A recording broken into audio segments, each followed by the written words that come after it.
बिस्मिल्लाहिर्रहमानिर्रहीम। अस्सलामुअलैकुम प्यारे दोस्तों, अगर आप लोगों से ये सवाल पूछा जाए कि भाई बताइए कि अफ़गानिस्तान का नाम आते ही सबसे पहले आपके दिमाग में क्या आता है, तो आप में से कई लोगों का जवाब होगा जंग, क्राइम, भूखमरी, सूखा, गरीबी, बेरोज़गारी और इस तरह की बहुत सी चीज़ें जो बुरी से बुरी और ख़तरनाक से ख़तरनाक हो सकती है। इसीलिए क्योंकि पिछले 40 से 50 सालों के बीच में अफगानिस्तान के बदकिस्मत लोगों को ना चाहते हुए भी इन्हीं सारी चीज़ों का ही सामना करना पड़ा है। मगर दोस्तों, अब हालात बदल चुके हैं। अमेरिका वापस जा चुका है और तालिबान भी एक लंबे वक्त से चल रही जंग को ना सिर्फ जीत चुका है बल्कि अफगानिस्तान में अपनी हुकूमत भी कायम कर चुका है। दोस्तों, वैसे तो आज से लगभग 2-2.5 साल पहले जब तालिबान ने अफगानिस्तान में अपनी हुकूमत बनाई थी, तो दुनिया के अलग अलग इलाकों में रहने वाले माहिर लोग तालिबान को लेकर गलत राय रख रहे थे। हर किसी को यही लग रहा था कि इन लोगों ने जंग जीत कर भले ही अपनी हुकूमत बना ली हो, मगर ये किसी भी तरह से अफगानिस्तान को नहीं चला पाएंगे और कुछ ही दिनों में ही तालिबान पूरी तरह से टूटकर ख़त्म हो जाएगा, क्योंकि इन लोगों के पास ना ही वो काबिलियत और तजुर्बा है जिससे किसी भी देश को तरक्की मिलती है और देश में डेवलपमेंट होते हैं। मगर फिर भी पूरी दुनिया ने देखा कि किस तरह से तालिबान ने कुछ ही वक्त में दुनिया के सभी बड़े बड़े माहिर लोगों को, इन सारे दावों को पूरी तरह से गलत साबित कर दिया। और आज धीरे धीरे अफगानिस्तान का माहौल ना सिर्फ शांत हो चुका है बल्कि अफगानिस्तान बड़ी तेजी के साथ अब डेवलपमेंट की तरफ आगे बढ़ता जा रहा है। वैसे तो दुनिया के दूसरे देशों की तरह ही अब तालिबान भी अपने देश में मौजूद अलग अलग इलाकों के कई अलग अलग प्रोजेक्ट पर काम कर ही रहा है, मगर पिछले कुछ दिनों से लगातार तालिबान के जिस प्रोजेक्ट को लेकर पूरी दुनिया में चर्चाएं हो रही है और जिस प्रोजेक्ट ने पिछले कुछ वक्त से पूरी दुनिया को ही हैरान करके रखा है, वो दरअसल एक आर्टिफिशियल रिवर प्रोजेक्ट है। एक ऐसा प्रोजेक्ट जिसको नाम दिया गया है कोश टेपा कैनल। आसान भाषा में अगर आपको समझाया जाए तो आप ऐसे समझिए कि इस वक्त तालिबान हमारी इस दुनिया की सबसे लंबी और सबसे बड़ी आर्टिफिशियल रिवर यानी नदी बना रहा है। और एक ख़ास बात यह है कि आर्टिफिशियल नदी का ये प्रोजेक्ट पूरी तरह से तालिबान का अपना खुद का है, यानी इसके लिए तालिबान ने किसी भी देश से किसी भी तरह की कोई मदद नहीं ली है और ना इस दुनिया के किसी भी देश से किसी इंजीनियर को बुलाया है। यहाँ तक कि इस तरह की नदी बनाने वाले जानकारों से भी कोई राय, कोई मशवरा नहीं किया गया। लेकिन इसके अलावा भी दुनिया के कई देश तालिबान को ना सिर्फ गरीब ही बल्कि टेक्निकली एक पिछड़ा हुआ देश भी मानते हैं। हालांकि दूसरी तरफ हम लोग देखते हैं कि दुनिया के किसी भी इलाके में जब इस तरह के किसी बड़े प्रोजेक्ट पर काम होता है, चाहे वो अरब के गल्फ इलाके में हो या फिर यूरोप के इलाके में हो, तो उस इलाके में उस प्रोजेक्ट पर काम करने के लिए दुनिया के बड़े बड़े जानकारों को बुलाया जाता है, उनसे डिज़ाइन तैयार करवाए जाते हैं और उनसे बड़े बड़े राय लिए जाते हैं। लेकिन तालिबान ने ये सोच लिया है कि चाहे जो भी हो जाए वो अपने इस प्रोजेक्ट को, यानी कि दुनिया की इस सबसे लंबी और सबसे बड़ी आर्टिफिशियल नदी को अपने लोकल लोगों से ही बनवाएगा, यानी अपने जो देश के जो लोग हैं, जो मजदूर का काम कर रहे हैं, उन्हीं से वो बनाएगा। इस नदी को बनाने के लिए जो मजदूर काम कर रहे हैं, जो इंजीनियर्स हैं और इस तरह के जितने भी लोग हैं इस प्रोजेक्ट से जुड़े हुए हैं, वो सारे के सारे अफगानिस्तान के ही है। लेकिन घुमा फिरा कर सवाल यहीं पर आकर रुक जाता है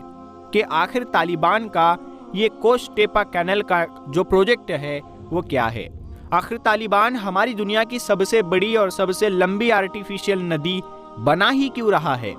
अगर उसका ये प्रोजेक्ट कामयाब हो जाए तो इससे उसको क्या फ़ायदा होगा और इससे अफगानिस्तान के ऊपर क्या असर पड़ेगा, कैसे ये अफगानिस्तान की पूरी किस्मत बदल सकता है। तो चलिए अपने इन सारे सवालों के जवाब भी जान ही लेते हैं। दोस्तों, कोस्टेपा कैनल नाम की ये नदी वैसे तो अफगानिस्तान के उत्तरी इलाके में बनी है और ये नदी लगभग 285 किलोमीटर लंबी, 115 मीटर चौड़ी, जबकि 8.5 मीटर गहरी होगी,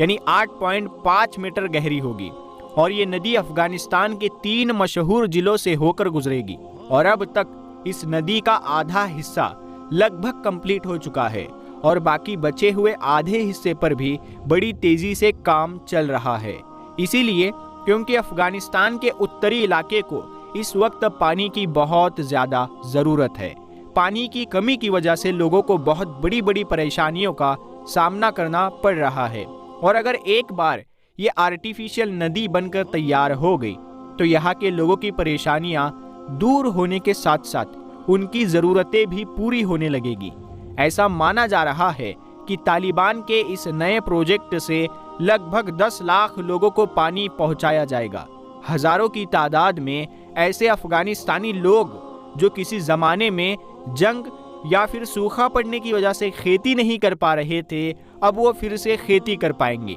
रिपोर्ट्स बताती है कि इस प्रोजेक्ट की मदद से लगभग 550 स्क्वायर किलोमीटर ज़मीन को दोबारा इस लायक बनाया जा सकेगा, जिससे उसमें गेहूं या अनाज जैसी दूसरी चीज़ों की खेती की जा सके। और अपनी इन्हीं सारी अनाज की मदद और अपने इसी प्रोजेक्ट के बलबूते पर तालिबान ने ये टारगेट भी रखा है कि साल 2028 आते आते वो एक व्हीट एक्सपोर्टर यानी कि गेहूं बेचने वाला देश बनेगा।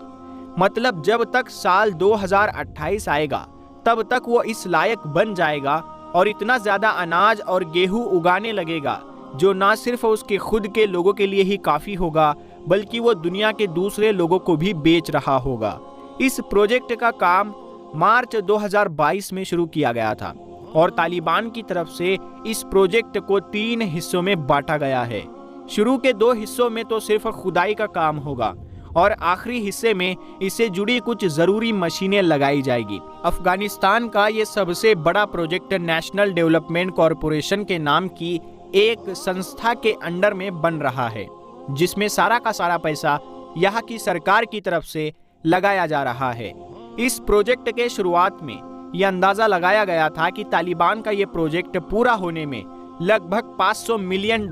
लगेंगे, मगर जैसे जैसे इस प्रोजेक्ट पर काम चला और ये प्रोजेक्ट आगे बढ़ना शुरू हुआ तो अब रिपोर्ट्स का ये दावा है कि इस आर्टिफिशियल नदी को बनाने के लिए $100 मिलियन की और ज़रूरत पड़ेगी, यानी टोटल $600 मिलियन।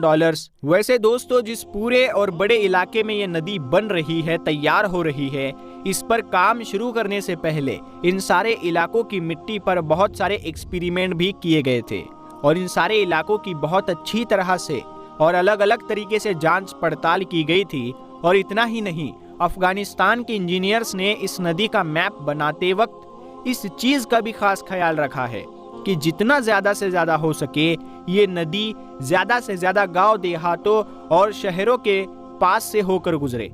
जिसकी वजह से आम लोगों को भी ज़्यादा से ज़्यादा फ़ायदा मिल सके। खैर, जब सारे जांच पड़ताल करवाने के बाद काम शुरू करवाया गया तो लगभग 200 के करीब कॉन्ट्रैक्टर्स को बुलाकर पहले हिस्से में काम दे दिया गया था। पहला हिस्सा जो कंस्ट्रक्शन में आया था वो लगभग 108 किलोमीटर था। पहले हिस्से के अंदर लगभग 7000 के करीब ट्रक्स का इस्तेमाल किया गया है और इसके अलावा भी जो मजदूर है, इंजीनियर्स है और बाकी लोग हैं, उनकी गिनती तो पूछिए ही मत। फिलहाल पहले हिस्से का काम पूरा होने के बाद अब दूसरे हिस्से का काम शुरू हो चुका है और दूसरा हिस्सा जो कंस्ट्रक्शन के अंदर है उसकी लंबाई लगभग 170 किलोमीटर के करीब है। दूसरे हिस्से में रोजाना के हिसाब से टनों की तादाद में मिट्टी को खोदा जाता है और फिर उसको लाइन से खड़े हुए एक ट्रक में भरकर एक खास जगह पर डाल दिया जाता है और इसी दूसरे हिस्से में 14 स्पेशल हाइड्रोलिक गेट बनाए जाएंगे, जिनके ऊपर से एक ब्रिज भी बनाया जाएगा, जिस ब्रिज के ऊपर से छोटी से छोटी और बड़ी से बड़ी सवारियां यानी गाड़ियां गुजर पाएगी। इन 14 स्पेशल गेट का मकसद उस बाढ़ को रोकने के लिए होगा जो आमतौर पर सभी बड़ी नदियों में मौसम की खराबी की वजह से देखने को मिलता है।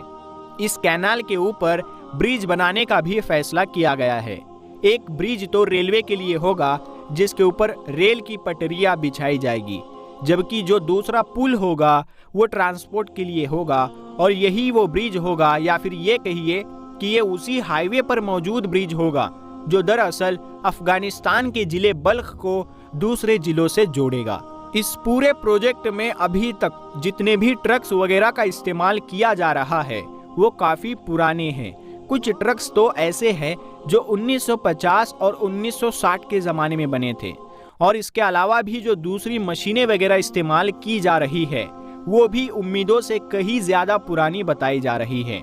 पहले हिस्से में लगभग 20 एकड़ के करीब ऐसी जगह थी कि जिसको एक्सपेरिमेंट के लिए इस्तेमाल किया गया था, मतलब उसकी बड़ी मशीनों के जरिए भिगोया गया, उसकी सिंचाई की गई और ये चेक करने की कोशिश की गई कि ये हिस्सा फसल उगाने के लिए लायक हो सकेगा या नहीं, और ये एक्सपेरिमेंट पूरी तरह से कामयाब साबित हुआ था। पहला हिस्सा जो कि कंप्लीट हो चुका है वो अफगानिस्तान के जिन इलाकों से, मतलब जिन गांव जिन शहरों से भी गुजरा है, उन सभी पर इस प्रोजेक्ट का असर खास तौर पर देखा जा सकता है, क्योंकि इस इलाके के ऐसे बेशुमार फार्म्स जो पहले बंजर पड़े हुए थे, यानी जो बेशुमार खेतियां थी वो बंजर पड़ी हुई थी और वहां पर कोई नहीं रहा करता था, अब वो सारे धीरे धीरे आबाद हो रहे हैं। पानी से जुड़ी लगभग सारी ही परेशानियां अब पूरी तरीके से खत्म हो चुकी है। इसीलिए गवर्नमेंट ने अब मौका देखते हुए इन इलाकों की सड़कों वगैरह पर भी ध्यान देना शुरू कर दिया है, ताकि कनेक्टिविटी को भी और ज़्यादा से ज़्यादा आसान बनाया जा सके। दोस्तों, इस बात में कोई भी शक नहीं है कि तालिबान के इस प्रोजेक्ट ने अफगानिस्तान में भरपूर रोजगार भी पैदा किया है। अभी तक का जो फीडबैक आ रहा है उसके मुताबिक इस बड़े प्रोजेक्ट से जितने भी हजारों की तादाद में वर्कर्स, इंजीनियर या इस तरह के दूसरे लोग जुड़े हुए हैं वो पूरी तरीके से संतुष्ट है और काफ़ी खुश है, जिसका मतलब ये है कि उनकी अपनी अपनी सैलरी जो एक बड़े अमाउंट में है वो उनको वक्त पर मिल रही है। इतना ही नहीं दोस्तों, जब इस प्रोजेक्ट पर काम शुरू किया गया था तो ये उम्मीद लगाई गई थी कि ये बड़ा प्रोजेक्ट साल 2028 तक पूरा हो जाएगा, मगर अब रिपोर्ट्स ये बता रही है कि जिस स्पीड से ये काम चल रहा है वो इस बात की तरफ इशारा कर रहा है कि ये प्रोजेक्ट 2028 तक नहीं बल्कि 2025 तक ही पूरा हो सकता है। फिलहाल इस बात में कोई शक नहीं है कि जिन उम्मीदों और जिन इरादों के साथ इस बड़े प्रोजेक्ट को अफगानिस्तान में लॉन्च किया गया है, अगर ये प्रोजेक्ट कामयाब साबित होता है तो यकीनी तौर पर अफगानिस्तान की किस्मत को बदल कर रख देगा। प्यारे दोस्तों, आज की अपनी इस वीडियो को हम लोग यहीं पर ख़त्म करते हैं। अगर आपको वीडियो पसंद आई है तो आप इस वीडियो को लाइक करें, अपने दोस्तों में शेयर करें, और ऐसी ही इन्फॉर्मेटिव और हिस्टोरिकल वीडियोस देखने के लिए हमारे चैनल को ज़रूर सब्सक्राइब करें। हम मिलते हैं अगली वीडियो में, तब तक के लिए अस्सलाम वालेकुम।